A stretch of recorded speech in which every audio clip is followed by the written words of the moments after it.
Hello and welcome to the Grit Unfiltered podcast. I'm Lauren Listowskis, cancer survivor, caregiver, and advocate.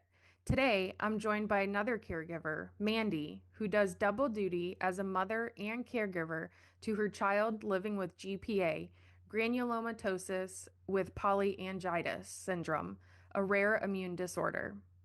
So, with that being said, I hope you enjoy this episode, and I'm so grateful to have you today, Mandy. Thank you for your time and for sharing.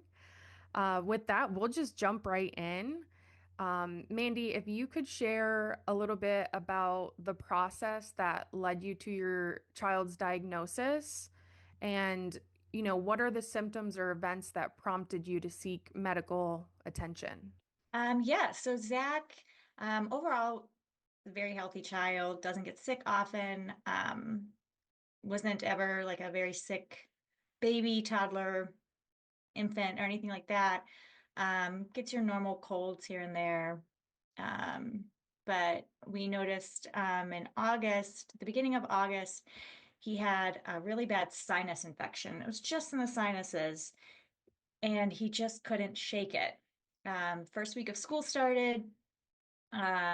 And the first Friday, that first week, Friday, he came home and he said, "My throat hurts." And I thought, ugh, I'm not dealing with strep. Like, I'm a mom who I'm very cautious about giving meds. I don't, I kind of just, I don't take meds a whole lot, probably to the point where my husband's like, "Oh my goodness, you should probably take something now." Um, but I was like, I'm not dealing with strep. You've been now in school with a bunch of kids, who knows? So I took him straight to the urgent care, and that doctor came in, checked eyes, throat, nose, ears, all of it. And he said, everything looks good. His lungs sound good. I think he just has a really bad sinus infection. And so he prescribed him an antibiotic. Zach did, when he was about a year and a half, he had a bad reaction to penicillin. It was a delayed reaction. He was on it for about a week and then he broke out in hives. So he doesn't get any penicillin or amoxicillin. So they prescribed a different medication, an antibiotic, about day 3 of that. Zach came downstairs and was like, "Ugh, I can't, like, I feel like I'm gonna barf. I just keep dry heaving." And I was like, "Nope, we'll stop the antibiotic. Like, that's the antibiotic. You're just not, it's not meshing well with you." Right. Um, and we had noticed that it wasn't making a difference. And I know it's only 3 days, but I feel like usually within 24 to 48 hours on an antibiotic, you start to see a difference. So I said, "We're just going to take that off. We're going to stop that and keep an eye on you." But we also noticed he was very lethargic.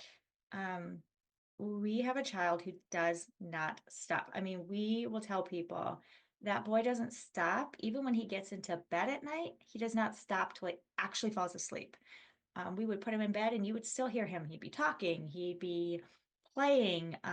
He just doesn't stop till he sleeps. And when he wakes up, you hear him thump out of bed. I mean, you can hear his feet hit the ground. And he just wasn't doing that. He was choosing to just sit. He'd want to sit on the couch with me. He'd lean against me too. It wasn't just like he would sit. He'd want to lean against us. Just very tired a lot. We had a family get together, and he was going to get to see a cousin he doesn't normally get to see, and he didn't even want to play with his cousin. And normally those two just go all day. They don't stop. They're the same age, and he just wanted to be with me, didn't want to really get up and do anything. It was about 78 degrees and sticky, and he was wearing a sweatshirt. And so that's a little unusual for him too. Right. So I had been texting a girlfriend of mine. She's an oncology nurse, and I've been saying, like, this is what's going on. Um, like, what are your thoughts? And she was like, "Oh, that is kind of strange that it's lingering this long. It could be, he just started sixth grade. He's probably a little tired from that. He also is, that cold is lingering. That could make him extra tired, but he's also not wanting to eat a whole lot or drink a whole lot." She's like, "Weird, random question. Like, what does his pee look like?" And I was like, "I have no idea. Like, I don't check my 10-year-old. Like,." I don't go after. And I said, I'll ask him. And so I asked him, and he was like, "I don't know. I don't check. Like, I don't know." So I said, "Well, next time you go, mom needs to see." And he called me and he was like, "Mom, it looks weird. And so it was really foamy and very dark brown. And I texted my girlfriend. She was like, yep, you need to take him in. Not urgent care, take him to the ER. She said, that's unusual and that's a kidney thing. So we took him, it was like 8 o'clock at night on a Saturday. I took him to the ER and they ran some tests and they immediately said, here's his BUN number, which I had no idea what that was. That's a number I don't know about. And here's his creatinine number. And I was like, I don't know what that is. And they both said it's a kidney number and they're high. So they said, we're going to send you, you can go to Cleveland Clinic or you can go to Rainbows. And immediately I was just like, well, Rainbows, it's a kid's hospital. And so that's where we went up there and they told us, yeah, there's something going on with his kidneys. And we got an amazing doctor who immediately had GPA on the top of her list. She had to wait on tests. GPA is something that you can't just diagnose immediately. It does require a biopsy, requires blood work. And the blood work isn't a quick 20-minute turnaround. It takes a couple days to get it back. It's an ANCA. And I never remember what ANCA stands for. ANCA. It's a long medical term, but that let us know that that is what he was fighting, was GPA. It was a very aggressive form of it. It attacked his kidneys. He got down to 13% kidney function within the first 3 weeks, That's which scary. landed him. It was very scary. But we were very thankful for the team that we had. So GPA is very, very, very rare. There's only 12 to 14 cases per million worldwide. And of those, only 1 to 2 are kids. So it's very rare. And normally it's diagnosed in a girl and not a boy. Boys are just for some reason, they're not diagnosed with it. They don't know the cause. They haven't figured that out yet. They've made long, huge strides in treatment. So we're very thankful that he was diagnosed in this day and age, and not 20, 30 years ago. So yeah, and it's normally diagnosed in 40 to 65-year-olds, not in 10-year-olds. So Talk about yeah. rare of rare, right? Yes, that's what everyone keeps joking with him, like, we've always said you're 1 in a million. Now you really are. So, That's funny. That's gonna be a joke forever. oh yeah. And Obviously. one that, and his name is Zacchaeus, which is a biblical name that we gave him. And so people have always teased him about, there's a Bible song about Zacchaeus was a wee little man. So now he gets teased about several things. So, Of course, as all children right, do. Right. right. Well, thank you for sharing that. It must have been a whirlwind. And just so our listeners know, this was August of last year, so Of 2024. 2024. Yeah. Right. So it was So you, August 31st. That night is when we went to the ER. So September 1st is when he was admitted to the hospital, like right. at 2 a.m. Right. And so for those, whenever you're listening, we are currently in January of 2025. So Mandy, you're still not even, 6 months into this whole thing, really. Right. Yeah. Right. Yeah. He's still, that first month, September, we spent, I gotta try and remember, he spent 18 out of um, 30 days in the hospital. Wow. And the longest stint was almost 11 days, was the Wow. longest stretch that he was in. And that time he had a lot of medical procedures done. Hmm. He had such a great attitude, though. We were really proud of how he took all of that. He took it in stride. He kept smiling. He was so kind and sweet to all the medical personnel. So That really and that thankful for his attitude.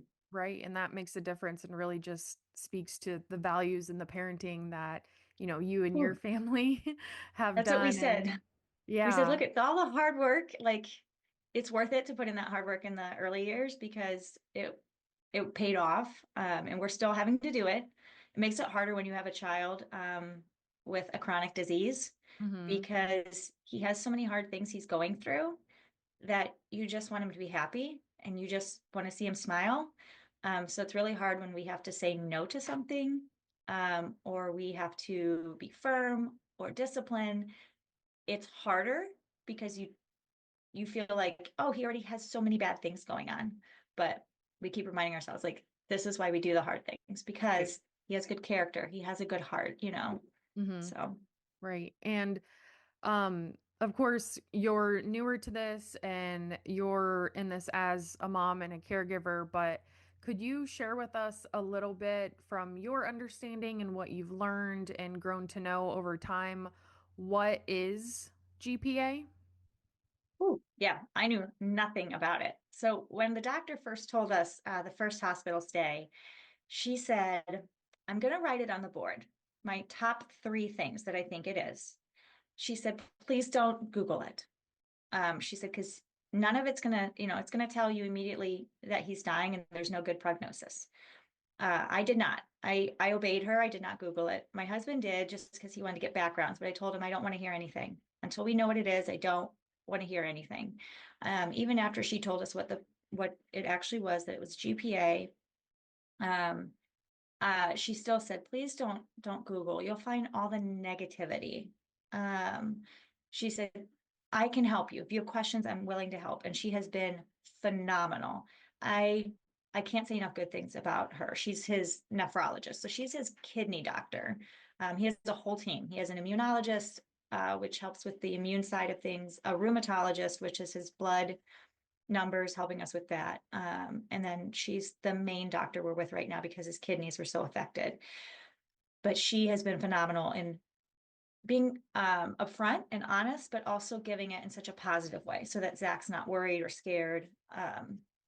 But so what we learned is that so GPA, it's an inflammation of blood vessels, and it can attack his cells, his tissues, organs. Any organ can be affected. Thankfully, it's only affected his kidneys. He had to do a lot of tests to see if his eyes, lungs, heart, brain, sinuses, see if any of that was affected. And thankfully, none of that has been affected so far. There's always a chance it can be, but with the medications and treatments he's getting, that should keep the inflammation from happening. Um, she did inform us that, this is chronic, meaning this is for the rest of his life. So there's nothing right now that can cure it, short of a miracle. And we are open to the Lord doing that. But we live also in knowing that this is just something that happened to Zach and that he can do hard things. This is okay. He has to have his blood work monitored frequently. The frequency will slow down the farther out we go from when it was super severe in September. So he just has to be careful. Any sickness can cause a major inflammation. Even something like a simple cold will wreak havoc on Zach's body. It can land him back in the hospital. So something like us just having to blow our nose a couple times or cough, that doesn't affect Zach the same way anymore. Right. So we are super careful about being around people. And for the most part, people are understanding, but it can be hard. Because before this, I didn't either. If someone said, oh, I have a weakened immune system, so, if you guys even have a sniffle, I was kind of like, it's a sniffle. But now I understand why they say that, because it does affect a weakened immune system in a totally different way. And the fact that my son doesn't want to be in the hospital, he doesn't want more needles.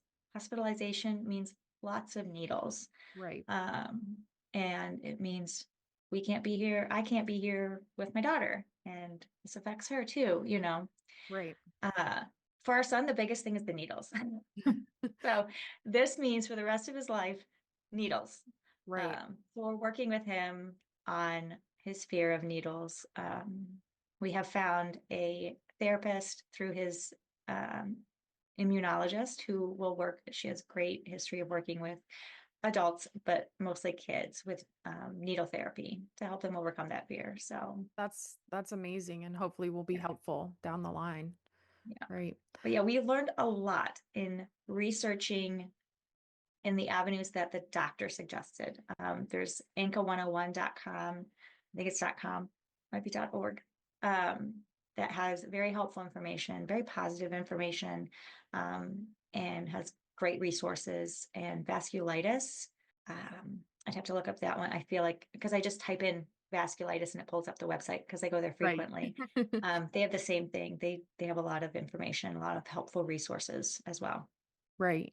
I know it was really extreme and things were happening quick and his condition was pretty poor at the start, but looking now kind of in the day to day, what does a typical day kind of look like when it comes to managing Zach's condition?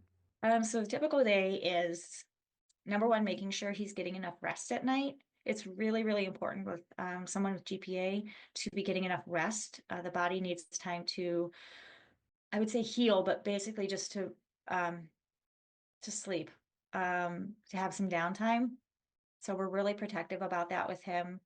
And then he has meds he has to take. Right now, he only has to take them in the morning, but he has to take them in the morning. I had a morning where he just was having a hard time swallowing them because they're all capsules. So they're nothing, it's not liquid. So he was having a hard time taking them, and um, they hit his gag reflex. So I had to wait to take him to school, and I just sent them a message and said, I can't bring him in until he takes these meds. Right. He's found that if he takes a pill, swallows it, then eats a goldfish, he typically can't have goldfish because they're high in sodium. He has to have low sodium foods, but he literally gets one goldfish for a pill. And right now he's down to 6 pills. So that's just a few goldfish. I Right. mark him down. I have an app that tracks all his sodium, Mm-hmm. uh, but it helps him take the pill, and the goldfish gets rid of that aftertaste Right. of the pill. Right. So he has to take his blood pressure and heart rate every morning, and we have to track that, and we report that to the doctor once a week, what the previous week's readings were. Because of the kidney involvement, it just raises his blood pressure naturally, Mm-hmm. because the kidneys are struggling so much. So we have to track that for him. And then it's a matter of watching his sodium.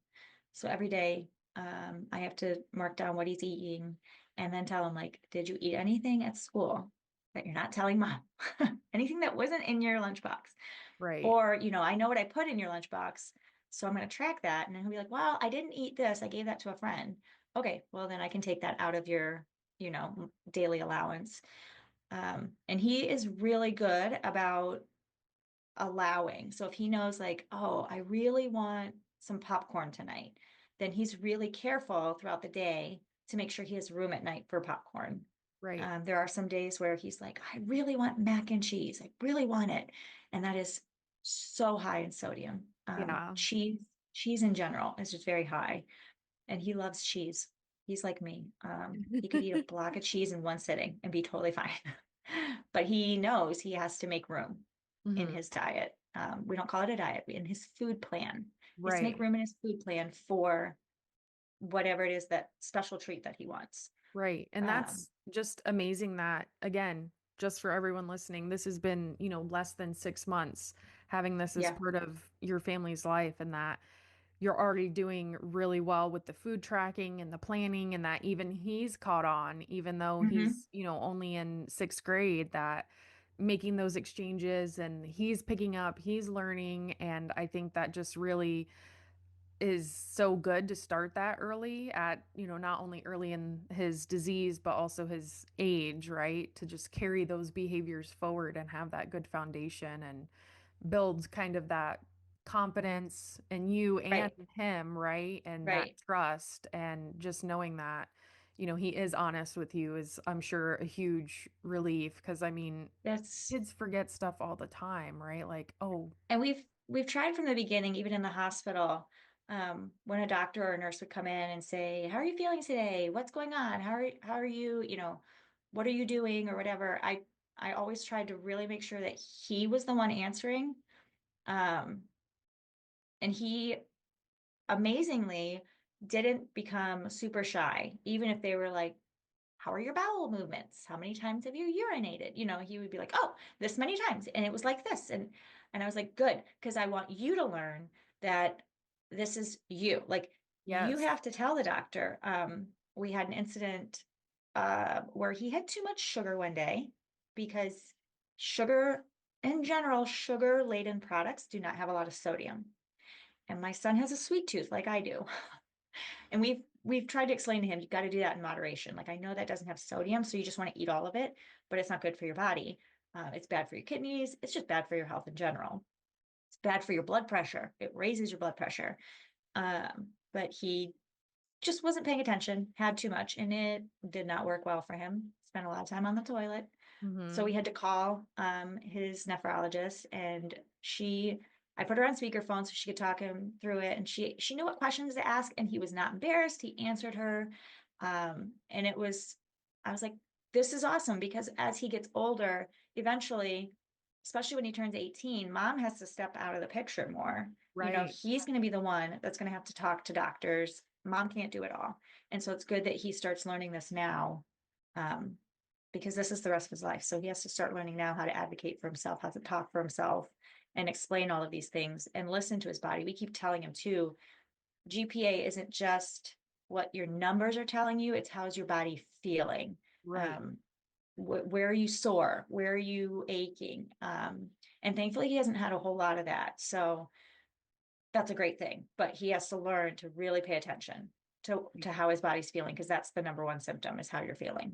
Right. And I think, just in my work at Grit Health and other things, and really any disease, condition, anything, really listening to your body is so important, and teaching that skill to your child who's going to be living with a rare disease their entire life is a big responsibility, but also just so important that they learn to listen to their body, and that it's important. And even more importantly, the skills you're instilling in him and that his care team are instilling in him of building trust in the medical system, and also just empowering him to be able to advocate for himself and ask questions and speak up, and really, of course, yes, he's still a child, but Right. start growing that and realizing, that you're not always going to be there, and he can speak up, he can talk, yes, you're his mom, but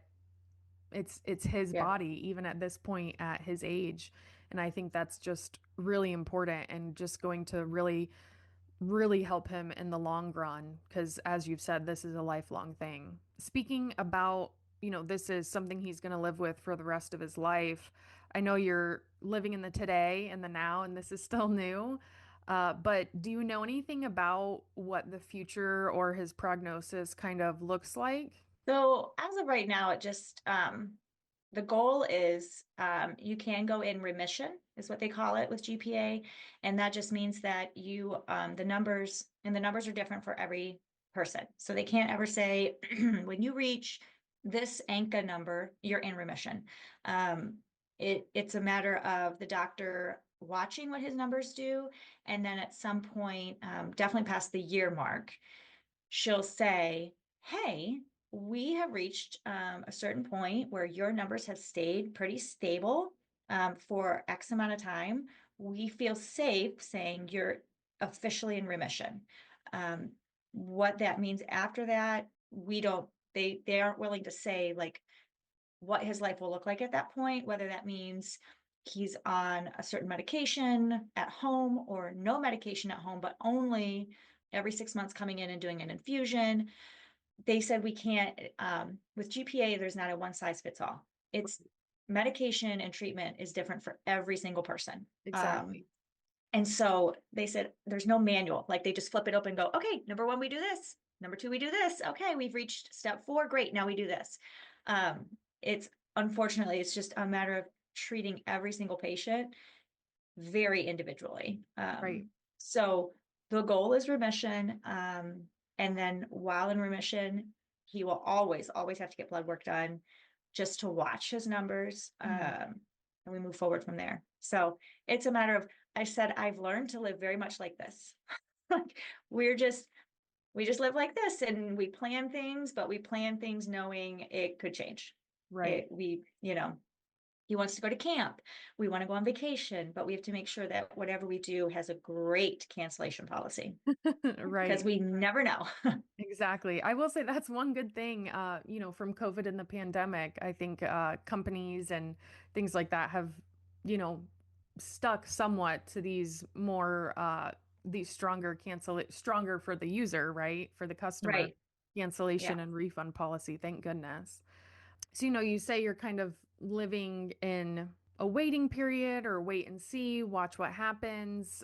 What is that like for you to think, and what do you kind of feel when you think about how you're kind of living in a space of uncertainty about the future? So for me, and people will tell you this, I'm a planner and I'm a routine person and I like things a certain way. But when this happened, I had to learn to live very just whatever happens. We are very, our family loves the Lord. We live very much by the Lord has a plan for our life, and this is how we're living. So when this happened, I had a peace the whole time, and I just knew that this was always a part of Zach's life. This was part of God's plan for his life. And so we just have moved forward with that. Like, this is what happens. And I have plans. My plans are not always what's going to happen. And so this was a very good lesson for me in learning to live, like I said, very open-handed. Like, I Right. may have a plan. That might not be what happens. Exactly. When you have a routine every morning, but you end up being at the hospital, Mm-hmm. you don't have a routine anymore. You know, Right. it's you got to go by the hospital's routine. I will say that that was good. It was a good time for Zach and I too. We spent a lot of time together, just talking. I learned a lot about him. Um, and it was a very sweet time to spend together. It was hard on our daughter. She's at Right. the time, she's 7. That's hard for a little girl who's used to having mommy at home and her brother at home every day. And suddenly we're not, school had just started. She's in 2nd grade. But as a family, I feel like it brought us closer together and helped us learn to not be so rigid, Mhm. to live a little bit more um, loosely Flexible, with yeah, adaptable. right, more adaptable, appreciate each other more, appreciate the time we do have Right. together. So, and be thankful. We learn to be really, really thankful for each other and appreciate each other a little more. Appreciate our health. You know, we were very thankful when we made it, 10 days without a hospital stay, Right. 2 weeks without a hospital stay. Like, this is amazing. We're so thankful. Look at how blessed we are. And it gave us empathy for others, knowing what others are going through helped us to see a little more clearly, like not more clearly, because I feel like someone who hasn't gone through it can still be empathetic for what others are going through. Right. But maybe for us personally, it just helped us to see things through a different lens. Right. Just be a little more aware of other Right, people's experiences, right? Because right, from my own cancer experience and my own caregiving experience, you don't really understand or fully grasp it until you're going through it. You're right, going through something like this. As much as we can be empathetic and the most empathetic in the world, right, you don't get it till you got it. right, right. When you're Unfortunately. going through it, and then you're like, oh wow. Yeah. And it Right. helps you too to see others, like, you never know what battle someone's fighting. I Exactly. always heard people, I would see it posted or see it, someone would say, you never know what silent disease someone has. And I was Hmm. like, I don't even understand what that means. And I was like, oh, like Zach has a silent disease that looking at him right now, if you saw him before, you would understand he has something going on. Just because his face looks a little different from the steroids he's on. Right. But otherwise, you wouldn't know that his health, like he's really fighting something right now. And Exactly. so I was like, that's in general, you never know. And because of this, I was talking to a girlfriend and found out that she's been struggling with something and figuring out what she has. They thought it was rheumatoid arthritis, and turns out she has Lyme disease. That's another silent one that nobody thinks when someone says, yeah, I have a struggle that I'm going through health wise. It's Right. just, there's a lot out there that we never know. I've found out there's a ton of different vasculitis that you just never hear about. It's not talked Right. about a whole lot. Right. And I think, in this case and, GPA, and honestly, with a lot of rare diseases, I have learned and found that, so many of them are these, invisible illnesses. The Hmm. whole, well, you don't look sick, you look fine. And I think that can be really hard. Hmm. You as a caregiver and as a family, but then also him as the one living with this, and you don't look sick. So Right. that can be a really hard thing for people on the outside to understand or comprehend. And even sometimes I've heard from folks of like people not believing them, almost Right. not believing what they're going through, or they feel like they're not being heard, they're being dismissed, because again, they don't look Hmm. traditionally sick.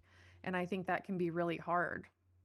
Yeah. I think one of our hardest things too is, and it's hard on Zach when we have to be careful of where we're going or what we're doing based on his health. That can be really hard on him.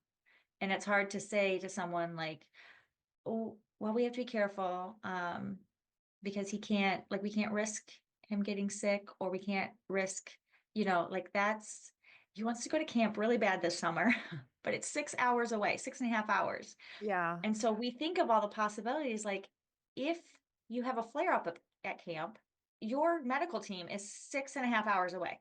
right. Yes, there's a hospital a half hour from the camp, but they don't know you like your team here. Like I, as a mom, I don't trust that. You know what I mean? We've built a rapport Yeah, with the doctors here. absolutely. Um, and that camp, like, do they understand you can't have sodium like a normal child? Like, are they going to make a special meal, breakfast, lunch, and dinner for you? Are they going to Right, watch you at the camp store to make sure you're not purchasing right. sodium Hmm. laden food? And, I did send an email to the camp and they assured me they would be very careful about it. But it's a matter of like, I would have to really trust that A, my son will make wise decisions the whole week at camp. And B, I also feel bad asking people Right. to be a caregiver for the week for my Yeah. child, To take on it's a, those yeah. burdens, And that I want him to have all the normal experiences a child has. I want him to absolutely. have that, but it's really hard. Those are all the things that weigh heavy on my husband and I. Like, do we do it? Do we not? You're like, that's a 6 hour drive. If something happened, you know, Right. Lord willing, nothing would happen. But these are the things that weigh on our mind. And, we go to bed at night thinking it through. And then Yeah. he's mad if we say we're thinking about it. He's mad because of GPA, is what he'll say. This Yes. disease ruins things. So Yeah. yeah, That's hard things to that you never think balance. of. Yeah, Yeah. Just, being a parent and being there and, wanting to fulfill, all the activities and right, adventures and things your child wants to right, do. And, like you said, it's not that you wouldn't trust them, but again, you don't get it until you're going through it. And it's right, almost, you'd be putting that huge burden on them. You trust your right, son, you can trust them, but if you're not living in it day to day, it can be really scary to think about. They don't fully understand or live with a potential consequence, right. of, uh, you know, a packaged processed food that has a whole lot of sodium. Oh, that's the thing too. And that's what he's Mhm. gonna want to eat. Right, because you're at Yeah, camp, you're having fun, kids are eating right. snacks. He wants Um, to be like everyone else. exactly, right. And it sounds like honestly, you guys are doing really well with this. And helping him kind of understand and talk about things on his own, but have there been any times or any scenarios where um he's had a hard time kind of explaining maybe to friends, or in Yeah. situations where he has to really kind of talk about himself in this condition? When he first went back to school, he felt that, and he has an amazing group of friends. The school has been phenomenal with supporting him through all the hospitalizations and with giving him work to catch up. Like, amazing, amazing support. The families from the school have been amazing. But when he went back to school, he he was so excited to go back. The kids were great at welcoming him back, but he said at recess, he felt like the boys weren't throwing him the football like they normally do. And I said, what do you mean? He said, they don't throw me the football. They think I'm slow. I said, what do you mean they think you're slow? And he's like, well, that's the only reason they won't throw it to me. I said, I think they don't throw it to you because they're afraid of hurting you. Like, Right. I think that's why they love you so much. They don't want to hurt you. And they're afraid if they throw it to you and it hits you instead of you catching it, or they throw it to you and then someone comes and tackles you or tags you. Like I said, I think they're afraid of hurting you. And he Right. was like, but they're not going to hurt me. I said, but they don't know that. And just because Yeah. you say it, they're going to think, well, that's you saying it. That's not your mom or your doctor saying it. Right. So times like that, he gets really frustrated because he understands that they don't want to hurt him, but he also realizes, like for him, he realizes they're treating him different because of his disease and not Right. because they're being mean. It's because they want to protect him, you know. Right. Yeah. So there are times where he gets, and there's been times we can't go do something because of the GPA, and that's when he gets heartbroken, absolutely heartbroken. So, and those are the hard parenting moments Yeah. where you're just like, okay, well, what can I give you so that you're fine, you're happy, you know, like what can I promise you, you know? Yeah. So Almost those like are hard. it's nothing you've done. You're doing it to Right, protect him and keep him safe right. and everything, but I'm sure there's a sense of this like guilt, right? As a Yes. parent and Yep. trying to do anything you can to make this a fulfilling, enjoyable, normal Right. as possible childhood. So you mentioned you also have a younger daughter, Mhm. and that, of course, while you were away and in the hospital with him, that was really tough being away from her and just her even being younger and trying to understand that something is going on. Just kind of wondering if you could talk a little bit more about that and how maybe her relationship with you has changed or even the sibling relationship. So that was Ellie and Zach have always been close. There's about a 3.5 year gap between them. And when this first happened, when we first found out that he had something, she was very, um, her first concern was, will we be able to play like normal? And the doctor said, absolutely. She said, what about wrestling? Because sometimes we wrestle. And she said, as soon as he is healthy enough, you can wrestle, meaning, he has the energy for it. And so she was relieved. And then she said, what about swimming? We swim a lot in the summer. Is he allowed to swim? And she said, absolutely, he can swim. She said, the only difference, excuse me, the only difference is that he's going to have to wear like a lot of sunscreen and be very careful in the sun because of GPA and inflammation of blood vessels. He'll burn much faster and Right. easier. And I'm really good about putting sunscreen on them anyway. I am fair skinned. I burn very easily. I remember vividly getting burnt as a child and even as a young adult. It is not fun. Right. Sunburns stay for a while, they blister, it's disgusting, it burns. So, but we'll just have to be very careful about that. So those were Ellie's concerns is, will I get to do normal things with my brother?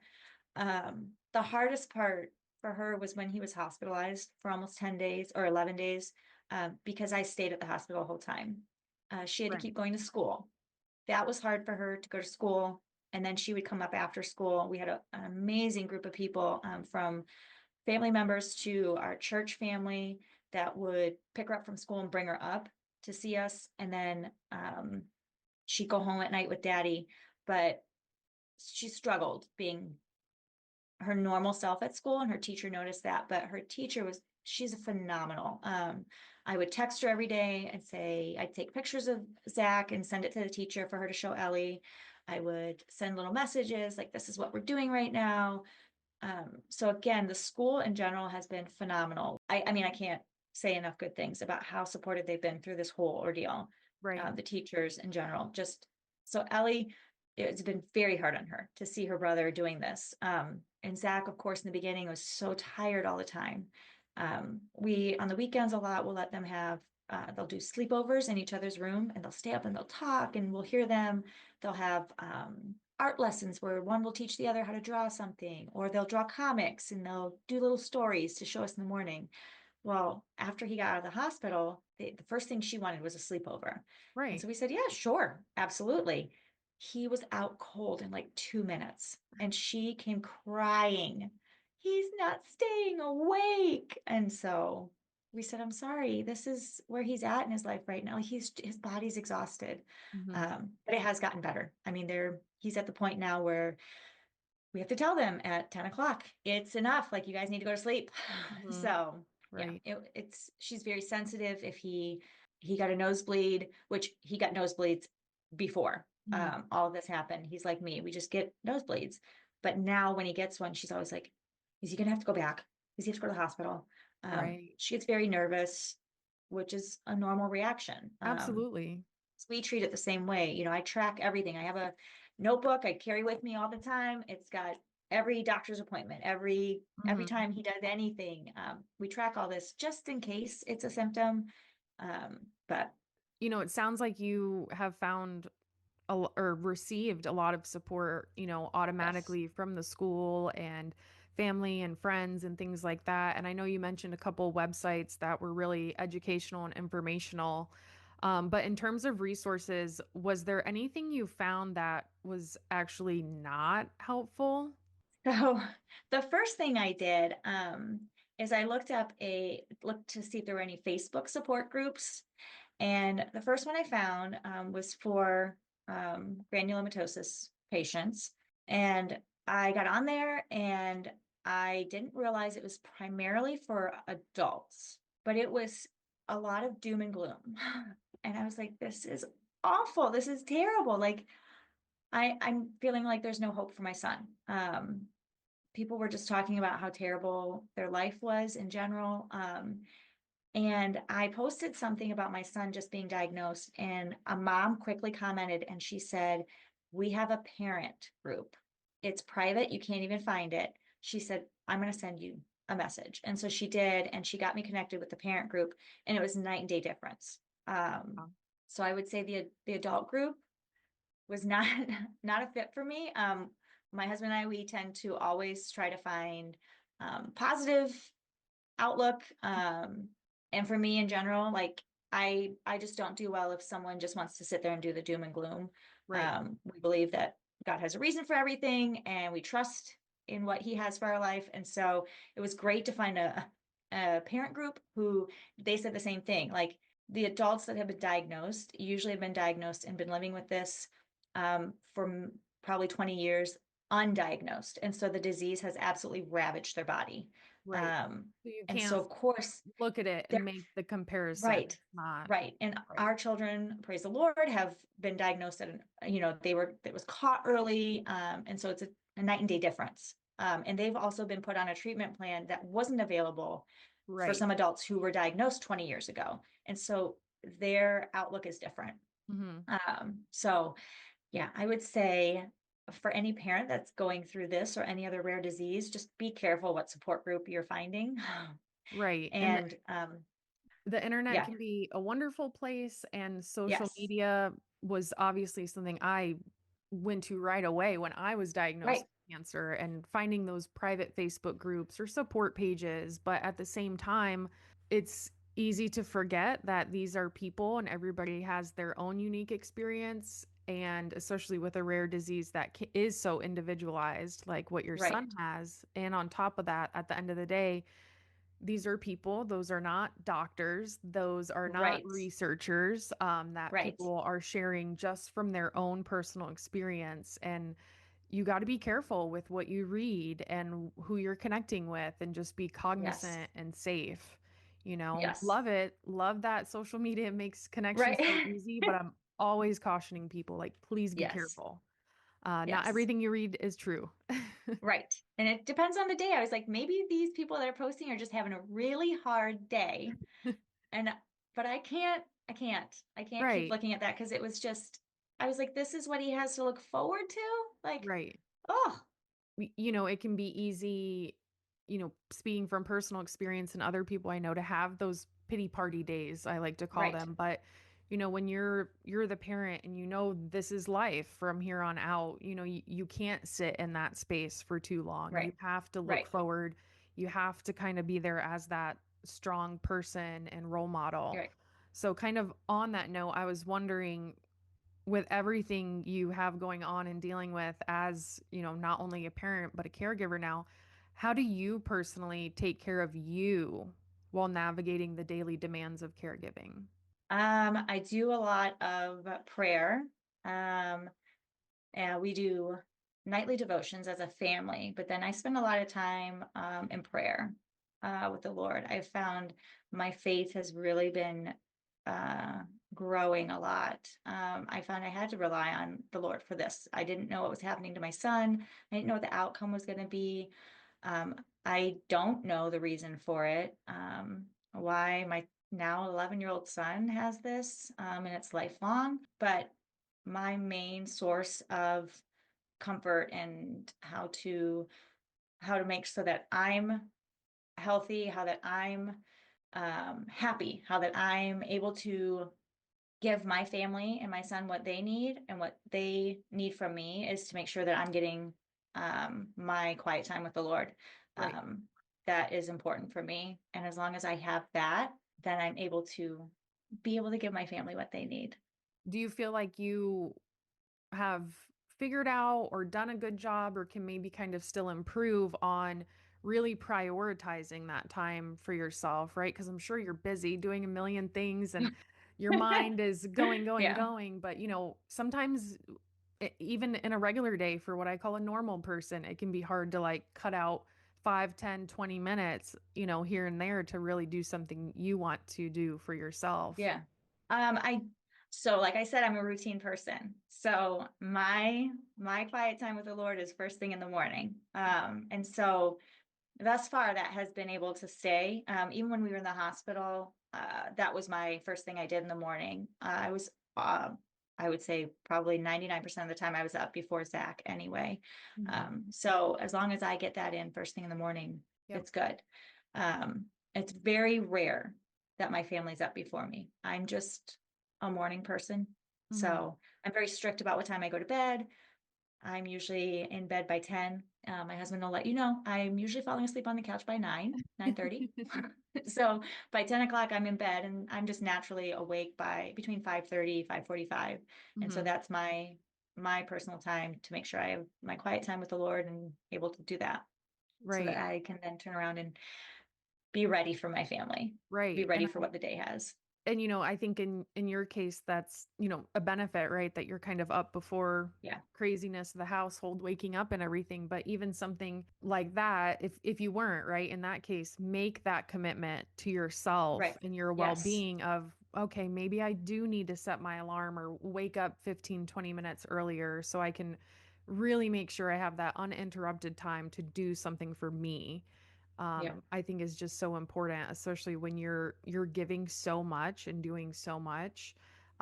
You really still have to prioritize yourself because, like you said, if you're not healthy, if you're not feeling well, if you're not in the right mindset, you're not going to be able to give and care and support and love in the way you want to. Oh, absolutely. Yeah. I can tell, on there there's been a few like Saturday mornings where the kids will come in and they're in my face before I'm up.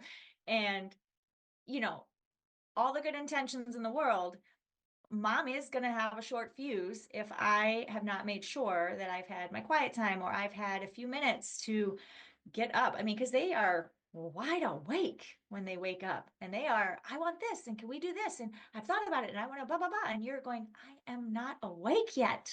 Like, give me a few seconds. And Yeah, they literally give you about 2 seconds. literally. So, yes. Yeah. So, and then, because they woke up, now the dog's awake. And so it's a Oh yeah. whole thing, Chaos.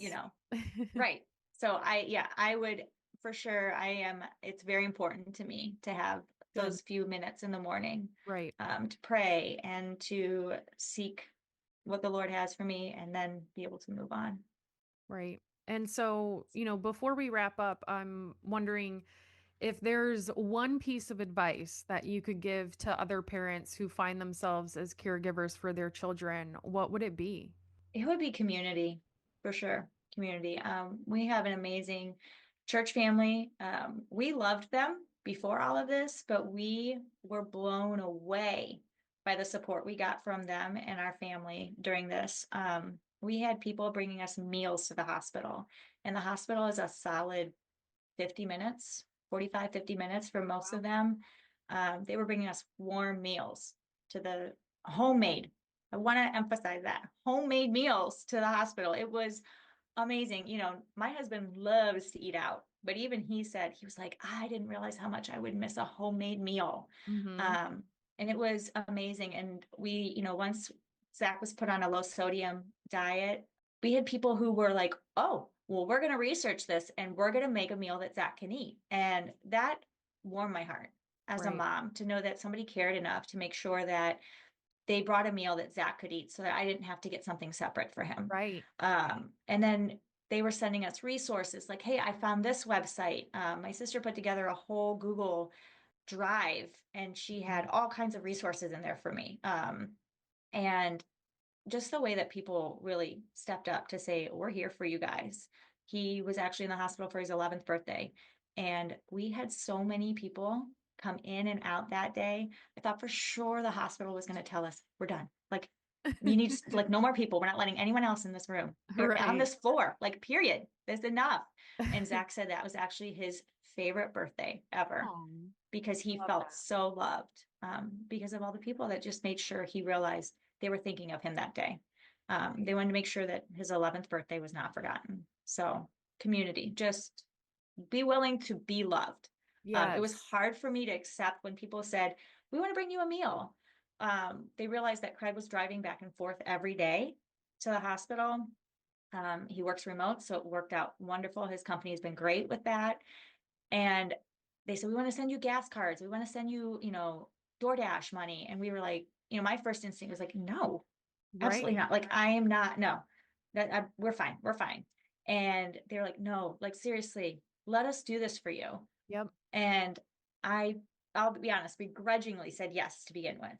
And then the way we were loved on, I was like, it gave us one less thing to worry about. Yes. Um, the food and the gas cards, like it was wonderful to have that community come up behind us. And Right. so let people love you when you're Yes. going through something like that. When you're in the thick of it, let them love you. Yeah. It's just something that it was amazing. It was absolutely amazing to be loved like that. Yeah, and I love that that was your advice and that's kind of the word you chose as advice. And I think, sharing what you shared is even a different perspective because I think we hear so often, oh my gosh, it's so hard to ask for help, to ask for help. Yeah, But it is. asking for help is one thing, but then on the flip side, receiving and being Mhm. open to receiving that help or those meals or those gift cards, gas cards, that's, very similar and being able Yeah, to, like you said, maybe begrudgingly, but right, just accept it, receive it, and know yeah, that that is how people are supporting you and showing that love right. and showing up for you in whatever way they can, and just being open and accepting that is just really important. And I'm sure just makes a huge difference. It did. It made a world of difference. And it showed Zach too, because he kept saying, I cannot believe people like us like this. And we said, Oh, dude, you're loved. Like you are so loved. People care about you. absolutely. And so it was good for our son to see this too at a young age, that this Yes. is how we love others Yep. is by being there for them in very practical ways, you Yes. know? And Yes. so it was good for him to see mom and dad saying, yes, we will accept the help. Hmm. Yes, we'll accept that, Right. so that he sees this is, and for him to see too that um, this is how we love on others. We recently had a friend in the hospital and we said, we'd like to bring you a meal so that, you don't have to eat hospital food tonight. And they're like, you don't have to. And we're like, no, we'd like to. And we took the kids with us. And when we left, he was like, that's how it felt when people brought us food. Like that was fun actually to take them food and hang out with them. And I was like, yes, like this is how we do things, as a body of Right. believers, as a family, like this is what we do. So Right. yeah, it's Yeah. good for him. Of course, you never want this to happen, but there Right. are positives, there are wins, there are good milestones, Yes. there's learning lessons, and um, you know, again, I'll say it again, I'll say it a million times. I think you guys are doing a great job. I know Thank you. it's not always easy, and this is a lifelong challenge and something that you guys are gonna just keep confronting head on and in the best of ways. So, thank you, Mandy, so much for joining us today and just talking a little bit about yourself as a caregiver and your family and your son who's dealing with GPA. I just really commend you for doing such a great job. And thank you again for joining us today on this episode of Grit Unfiltered. Thanks for having me. I appreciate that you gave me the opportunity to talk about this. Absolutely. Thanks, Mandy.